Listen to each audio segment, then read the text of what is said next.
E aí, gente, tudo bom com vocês? Meu nome é Aldrin de Carvalho, esse aqui é o meu canal, que é o canal do Aldrin, e hoje nós estamos aqui para dar prosseguimento à nossa resenha da história da filosofia do Giovanni Reale e do Dario Antiseri.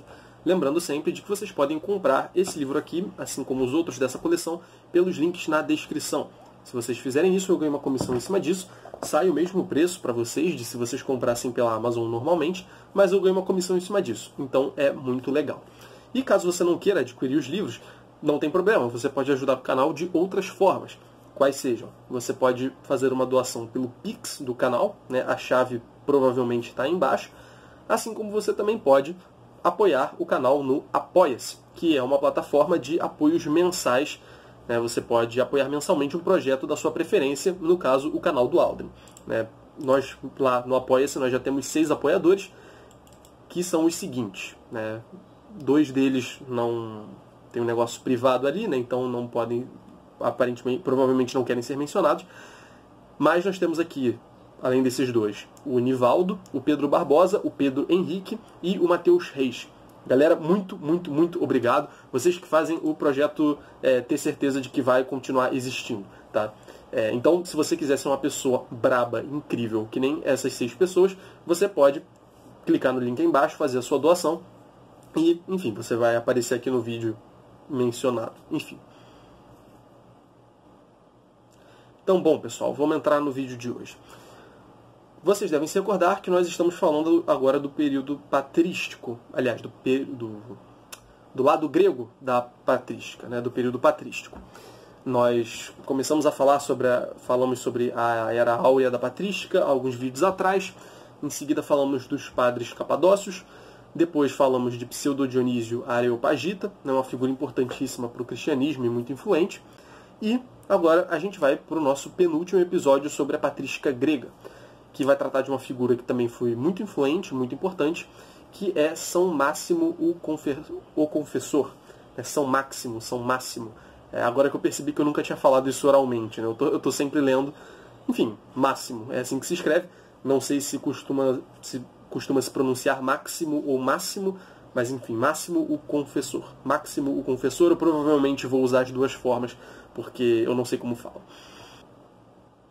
E antes da gente entrar na doutrina dele propriamente dita, né, para a gente ver o que o Reale fala dele, eu gostaria de salientar que ele não consta ainda, pelo menos, na coleção patrística da Paulus. Talvez ao longo do tempo lance, talvez não.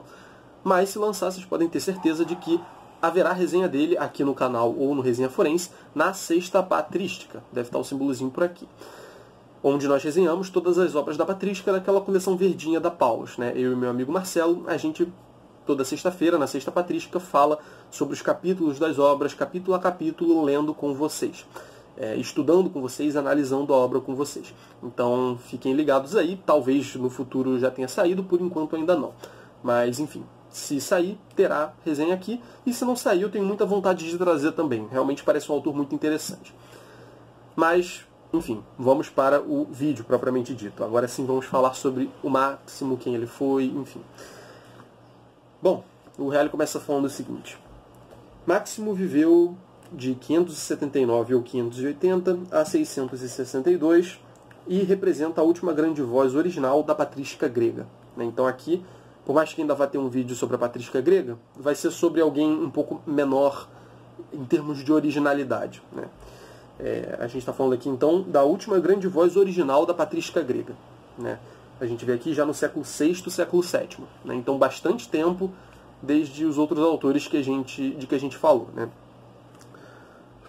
Entre suas obras, podemos recordar os poderosos Ambígua, traduzidos para o latim por Escoto Eriúgena, nos quais são discutidas passagens difíceis de Dionísio e Gregório de Nissa. As questões a Talácio também, os sugestivos pensamentos sobre o amor, bem como os pensamentos sobre o conhecimento de Deus e sobre Cristo, o livro ascético, a interpretação do Pai Nosso, a discussão com Pirro, a mistagogia, numerosos opúsculos teológicos e várias cartas. Né? Então, uma obra muito extensa, pelo que eu fui procurando na internet. Em português a gente tem A Vida da Virgem, né, um livro dele que parece não estar mencionado aqui, mas enfim, parece que a gente não tem muito dele em português.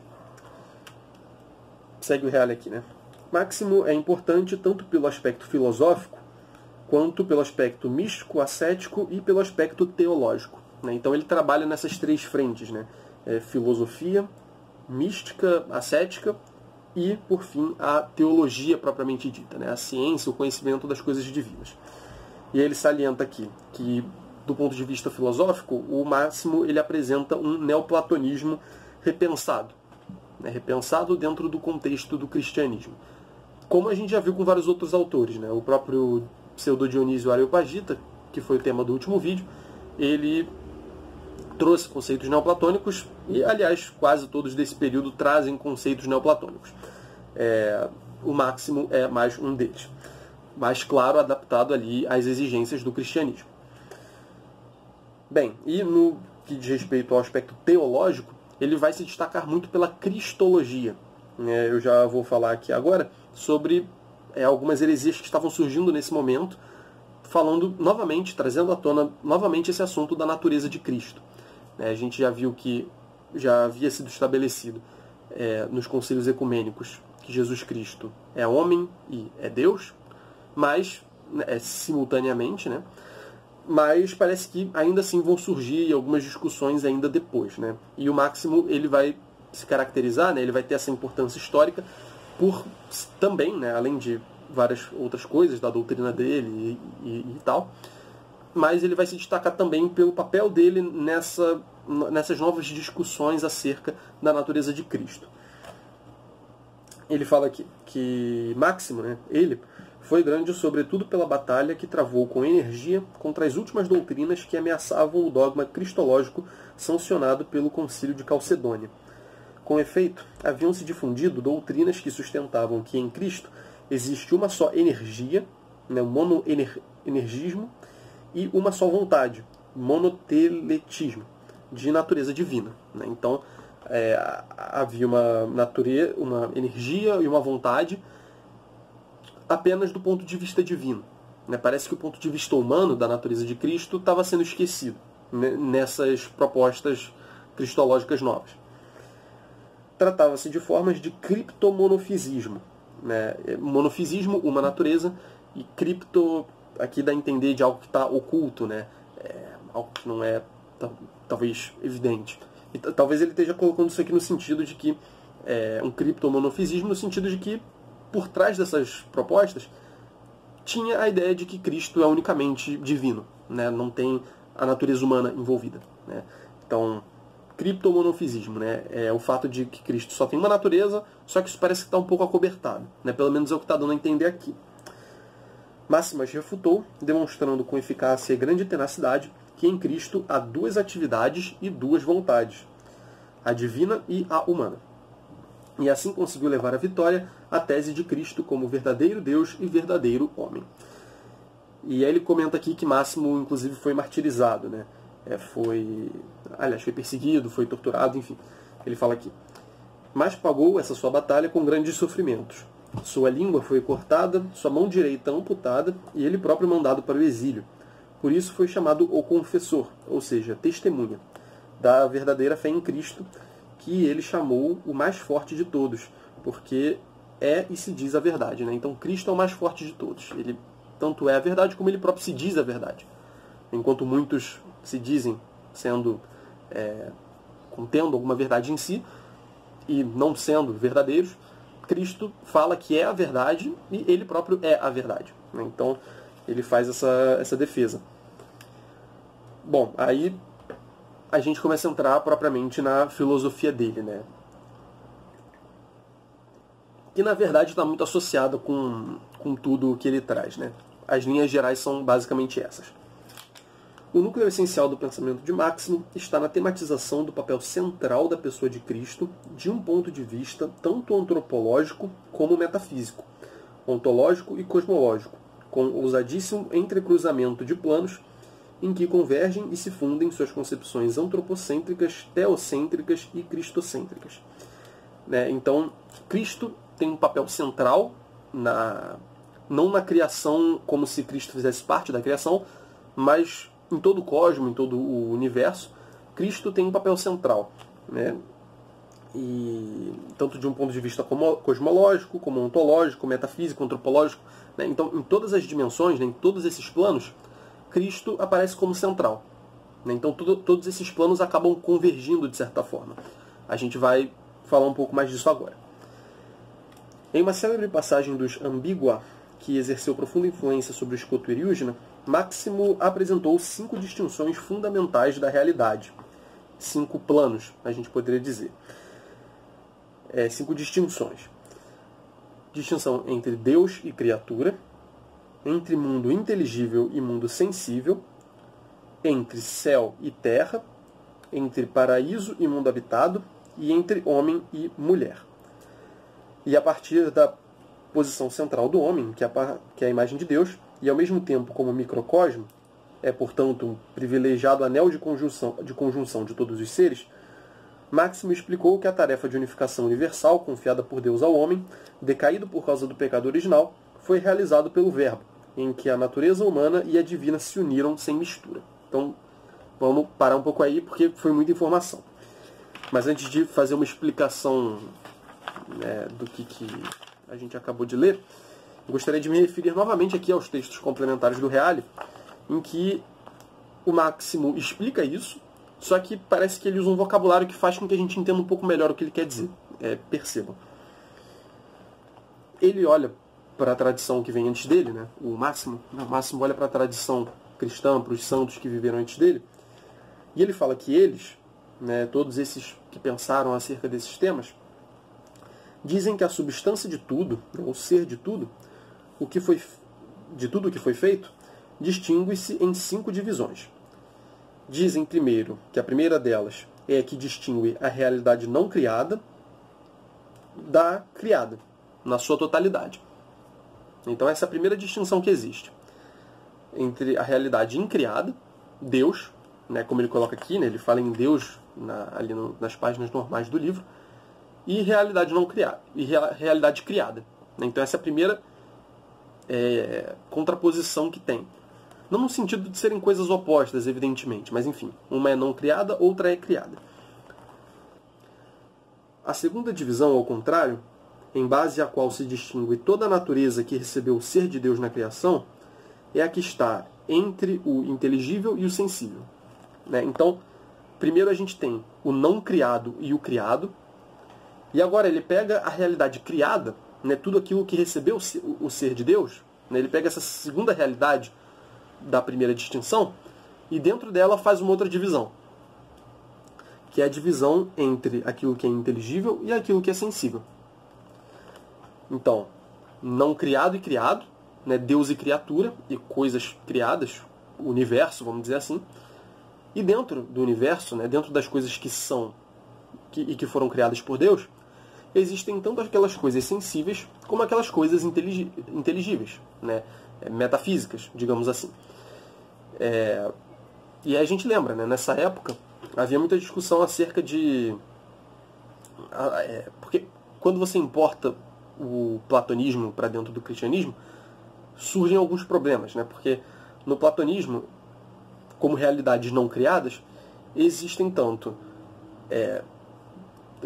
o demiurgo, né, que seria o que a gente entende por Deus, né, de uma maneira mais próxima, que é o criador das coisas, mas existe também a matéria, né, a matéria pura, né, a matéria incriada, a matéria anterior às posteriores criações, as coisas sensíveis, e também a gente tem as ideias, né, as formas platônicas, né, que informam a realidade, né, que dão essência às coisas. Enfim, isso aí a gente já abordou no vídeo de Platão, e também nos neoplatônicos isso acaba surgindo também, e nos outros vídeos sobre os cristãos. Então, há essas 3 realidades que são eternas, que são incriadas. E é claro que quando a gente traz isso para o cristianismo, isso causa vários problemas, né? Vários apologistas vão defender que assumir isso seria assumir que existem 3 deuses. Né? Que aí, então, não foi Deus que criou todas as coisas. Se haviam 3 coisas e uma delas é Deus, ele não criou essas outras coisas. Então, acaba que ele perde esse papel de criador de tudo a partir do nada. Né? E aí a gente tem de assumir 3 deuses. Né? E muitos autores vão dizer que isso leva a alguma contradição, enfim.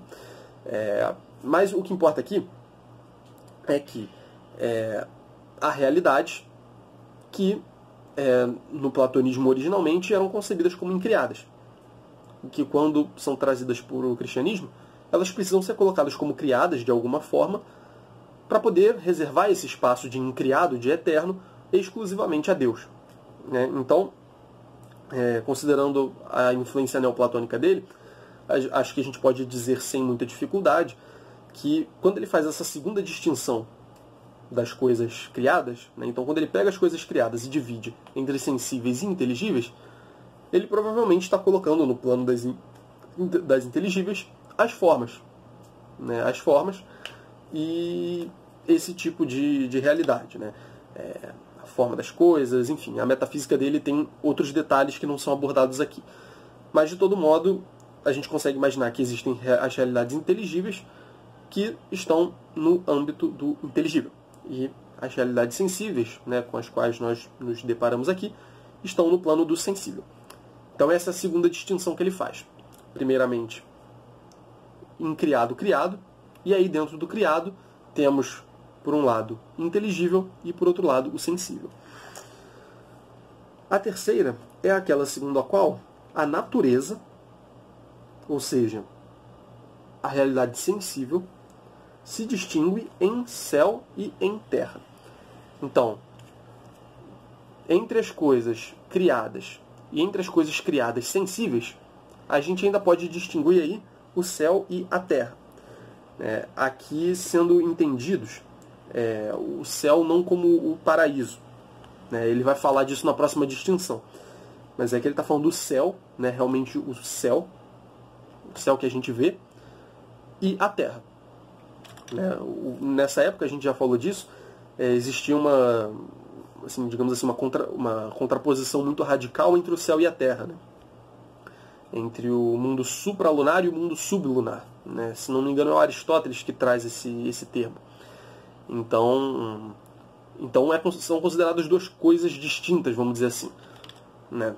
Eles chegavam a dizer naquela época que, agora não vou me recordar qual autor fala disso, mas creio que Aristóteles fale bastante disso, e os astrônomos, que a gente já estudou aqui também, dizem que a matéria de que são feitos os astros, o Sol, enfim, as realidades supralunares, é diferente da matéria daqui. Então realmente é um outro tipo de realidade. Né? Não é uma coisa contínua como nós estamos acostumados a conceber hoje em dia modernamente. São realmente duas coisas de natureza muito distinta. Então ele coloca aqui ainda essa contraposição. Então, dentro, primeiro, realidade incriada, Deus, e realidade criada. Dentro da criada, a gente pode falar em realidades inteligíveis e sensíveis. Dentro das criadas sensíveis, a gente pode falar do céu e da terra. Separar entre céu e terra as realidades criadas sensíveis. E depois disso, aí, beleza. Aí ele fala aqui, né? A quarta depois é aquela segundo a qual a terra, distinguimos o céu e a terra. A terra se divide em paraíso e em terra habitada. Ou seja, o paraíso, enfim, noção de paraíso cristã, nós estamos habituados a entender o que é isso, né? Essa realidade está no âmbito da Terra. É interessante isso. Né? As pessoas poderiam ser levadas a pensar que é no céu, literalmente, né? Como se fosse acima das nuvens. Né? A gente tem essa imagem hoje em dia. Mas não, ele coloca aqui realmente no âmbito da Terra. O paraíso está na Terra, ele é na Terra, mas é um lugar distinto, vamos dizer assim, da Terra habitada. Né? Eu não sei se ele situa geograficamente esse paraíso, eu acredito que não, eu não sei. Mas, enfim, o fato é que ele contrapõe na Terra, a Terra habitada e o paraíso propriamente dito. E a quinta divisão é aquela segundo a qual o homem, que está acima de todos, como um cadinho que contém em si a totalidade, tornando-se em si mediador entre todos os extremos de toda a divisão, com bondade introduzido com o nascimento entre os existentes, se subdivide em macho e fêmea. Então, a última divisão ela está no âmbito antropológico, né, no âmbito do homem. O homem ele se divide entre macho e fêmea.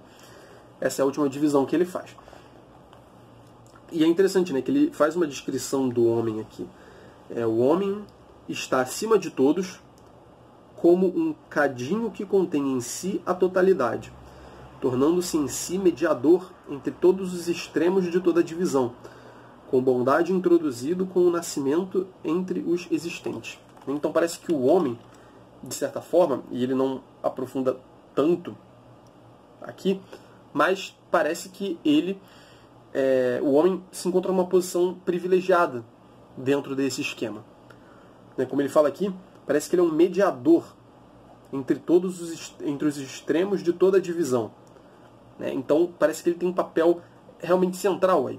O homem aparece como alguém que tem um lugar distinto das outras coisas. Tem claramente a plena capacidade de unir naturalmente, pois está no meio de todos os extremos, graças às propriedades relativas a todos os extremos de suas partes, por meio dos quais, realizando o modo da gênese das coisas distintas, de maneira conforme a causa, teria revelado por si o grande mistério do escopo divino, tendo feito harmoniosamente terminar em Deus a união recíproca dos extremos dos seres, procedendo dos próximos aos distantes, e sucessivamente para o alto dos piores aos melhores. Então parece que o homem realmente tem esse papel de mediar, de equilibrar as coisas na realidade. E exatamente porque, de certa forma, ele participa de vários desses graus. O homem é concebido como um microcosmo. Eu acabei de comentar aqui antes. O homem ele é entendido como um microcosmo. Ele possui em si, nas suas partes dos níveis de realidade, partes desses extremos, dessas distinções. Ele fala aqui, o homem como imagem de Deus, como um microcosmo. É, portanto, um privilegiado anel de conjunção de todos os seres. No homem, parece que todo o cosmos se une, todos os polos, todos os extremos, todos os níveis confluem no homem. E por isso que o homem tem esse papel central. E por isso ele tem uma missão, que é do que a gente vai falar agora. Máximo explicou que a tarefa de unificação universal confiada por Deus ao homem, decaído por causa do pecado original, foi realizada pelo Verbo, em que a natureza humana e divina se uniram sem mistura. Então o homem recebeu uma missão, só que o homem caiu. O homem não conseguiu unificar em si esse cosmos. Ele, enfim, foi contra a natureza. A gente já vai ler um texto aqui que explica. Mas ele não fez o que Deus queria que ele tivesse feito. Ele agiu contra a própria natureza, contra o propósito que Deus deu ao homem. Portanto, Deus, o Verbo, Cristo, precisou se encarnar e colocar ordem na casa novamente. Vamos ler o texto aqui que vai deixar bem mais claro. Uma vez que, portanto, o homem, depois que foi criado, não se moveu naturalmente para o imóvel como seu princípio, falamos aqui de Deus, obviamente, mas se dirigiu contra a natureza voluntariamente, ele quis agir contra a natureza de modo irracional para aquilo que está abaixo dele, sobre o qual ele próprio, por ordem divina, teria devido comandar, e assim pouco faltou para que de novo miseravelmente corresse o perigo de afundar no não ser, por isso são transformadas as naturezas. E Deus se torna homem a fim de salvar o homem perdido, tendo unificado em si as partes dispersas da natureza na sua totalidade e as formas universais dos particulares, de que devia surgir por natureza a união daquilo que estava dividido. Ou seja, o homem, uma vez que foi criado com essa missão, ele voluntariamente renegou essa missão e começou, ao invés de controlar as coisas que estão abaixo dele, considerando esse papel central, ao invés de equilibrar as coisas que estavam abaixo dele, as coisas sobre as quais o homem tinha domínio, os âmbitos da realidade que estavam ali sob a tutela do homem, ele olhou para baixo e deixou-se guiar pelas coisas inferiores a ele. Como ele fala aqui, ele se moveu de maneira irracional em direção a essas realidades inferiores. Então, ele fez algo errado, né? Ele traiu essa missão que foi dada por Deus. E ele fala um negócio interessante, né? Para não correr o perigo de afundar no não ser, que Cristo veio. Então, um homem como aquele que equilibra a realidade, uma vez que ele nega isso, parece que a realidade tende a um não ser, né? Tende a um caos, tende a uma desordem e ao não ser, né? Como ele coloca aqui. E por isso que Cristo precisa vir. Cristo que é esse que, se o homem ocupa um papel central na criação, Cristo acaba ocupando um papel centralíssimo, né? Porque ele não apenas unifica todas as partes do cosmos, mas ele também é Deus que unifica, né? Que acaba relacionando, conectando a realidade não criada com a realidade criada. Né? Ele é Deus e homem ao mesmo tempo. Ele tem a dupla natureza, então ele consegue fechar esse elo. Né? Ele consegue ser o elo de conjunção de todos esses aspectos da realidade. Né? O homem, aparentemente, ele tinha sido incumbido de ordenar aquilo que era inferior a ele. Né? Esses aspectos todos da realidade na qual ele se encontra. Só que Cristo, como é Deus, da realidade não criada, eterna, ele acaba unindo a realidade não criada com a criada na sua própria pessoa. Porque Cristo é Deus e é homem, simultaneamente e integralmente tem em si as duas naturezas. Então ele acaba sendo esse que fecha a realidade, né? Que dá sentido a tudo e que ordena tudo novamente. Tudo agora faz sentido com Cristo. Cristo vem para, digamos assim, ocupar aquele espaço que o homem estava ocupando ali, que ele não conseguiu ocupar, né? Que o homem não conseguiu ocupar porque ele se dirigiu para as realidades inferiores e tudo mais, se deixou levar por elas ao invés de controlá-las.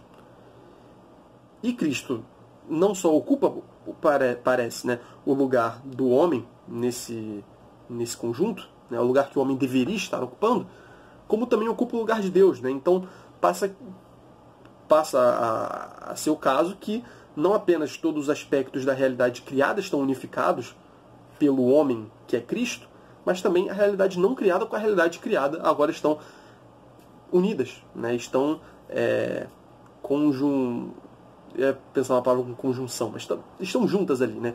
Estão conectadas, estão relacionadas, estão unificadas pela pessoa de Cristo, que é Deus e é homem. Então, assim, Cristo acaba assumindo esse papel central que eu mencionei no começo, tanto metafísico, porque nisso a gente está falando da estrutura da realidade, né, metafísico, ontológico, como antropológico, porque diz respeito ao papel do homem, e Cristo é homem e tal, teológico, evidentemente, e todos esses aspectos. Né? Então Cristo passa a estar totalmente no centro de toda a realidade, criada e incriada. E eu peço desculpa se isso ficou muito abstrato, porque realmente realmente é um pouco abstrato mesmo. As coisas aqui estão relativamente resumidas, e enfim, acho que poderia ser um pouco mais claro, mas eu espero que eu tenha conseguido passar a ideia aí. Né? Quando a gente está falando de filosofia, sempre vai ficar meio abstrato, né? Cada um precisa fazer um esforço muito grande para entender. Por isso que eu sempre falo, comprem o livro. É difícil explicar isso aqui. É bom que vocês mesmos peguem e digiram, né, e saboreiem a coisa e vejam acontecer. Porque é complicado aqui. Máximo, como eu falei, não é o autor cujas obras estão amplamente traduzidas para o português. Então, bem, não está muito dentro do nosso alcance cultural, no sentido de que não é o autor ao qual a gente está habituado. A gente não ouve muito falar.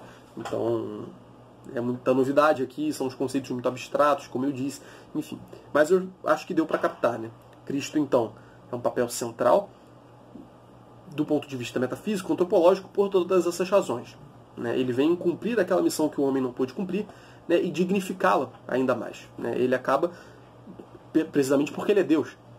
Ele faz o que o homem deve fazer, reorienta também o próprio homem e acaba colocando essa relação num plano que está acima da própria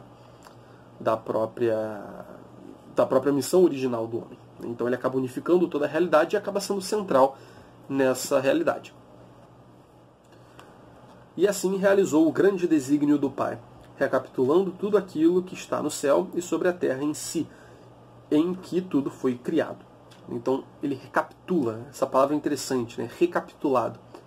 Tudo, toda a realidade, toda a estrutura do mundo, do universo, do ser, tudo isso é recapitulado em Cristo, tudo isso está contido em Cristo. A partir da concepção do confessor segundo a qual tudo é recapitulado em Cristo, no qual e pelo qual tudo existe, o maior estudioso moderno de Máximo, né, que é o von Balthasar, Hans Urs von Balthasar, né, eu não sei como é que fala isso em alemão, mas acredito que vários de vocês saibam quem é. O von Balthasar descreveu a existência humana como ato litúrgico, oferta, adoração transfiguradora em um templo, tendo como nave o cosmo inteiro, ou seja, como uma liturgia cósmica. É interessante isso aqui, né? Então, a existência humana, precisamente porque ela é um ato de conexão com todas as outras coisas, nesse sentido que a gente já explorou aqui, ela acaba sendo como que uma liturgia, né? Uma oferta, uma adoração em um templo, né? Que é o cosmo. Né? Então ele fala numa liturgia cósmica. Né? Até o nome de um livro dele, tenho muita vontade de comprar para entender melhor como isso funciona. Né? Então tudo é recapitulado em Cristo, tudo está contido no Cristo. E esse ato dele vir e dignificar a existência humana acaba sendo, como um todo, um ato considerado um ato litúrgico, né? Pelo von Balthasar, né? Que é um comentador posterior. Né? Me parece que o Máximo não usa esse termo. Mas enfim, deixa aqui essa curiosidade, que é bem interessante. Bom, pessoal, eu espero que eu não tenha ficado muito confuso, como eu já disse, mas enfim, filosofia tem dessas, né? Então, bom, mas eu agradeço muito para vocês que assistiram, eu espero que eu tenha ajudado alguma coisa aí na compreensão do texto de vocês, e espero que tenha sido de bom proveito para quem está assistindo. Obrigado por terem visto, comprem os livros pelos links na descrição, apoie no Apoia-se, apoie pelo Pix, se preferir, e divulguem o vídeo para quem vocês acharem que possa se interessar, né? Além de se inscrever no canal, comentar, dar like e todas essas coisas que vocês já sabem. Tá bom, pessoal? Valeu, abraço!